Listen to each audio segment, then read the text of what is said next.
എനിക്ക് പടക്കം ഭയങ്കര പേടിയാണ്. പടക്കം ഞാൻ കമ്പിത്തിരി പൂത്തിരി അങ്ങനെയൊക്കെ കത്തിക്കുള്ളൂ.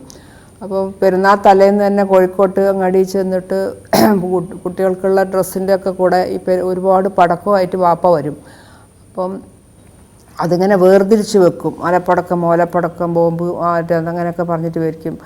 അപ്പോൾ ഇത് നാളെ പൊട്ടുമല്ലോ എന്ന് ആലോചിച്ചിട്ട് പേടിച്ചിട്ട് ഞാൻ നമ്മളെ കോണിപ്പടിയുണ്ട്, കോണിപ്പടിൻ്റെ മേലെ കൂടെ ഇങ്ങനെ ഇവരോടുള്ള പ്രതിഷേധം അറിയിക്കാൻ വേണ്ടി ആ കോണിപ്പടി കിടന്നിങ്ങനെ ഊർന്നിങ്ങ് താഴേക്ക് പോകുമ്പോൾ നെഞ്ഞടിച്ച് താഴെ വീഴുകയും അത് കുട്ടി മരിച്ചുപോയി എന്നുള്ള ഒരു ധാരണയിൽ അന്ന് ശ്വാസം നമ്മ പറയുന്നത് വെച്ചാൽ ഇങ്ങനെ എടുത്ത് പൊന്തിച്ചപ്പോൾ ശ്വാസം പോലെ ഇല്ലായിരുന്നു.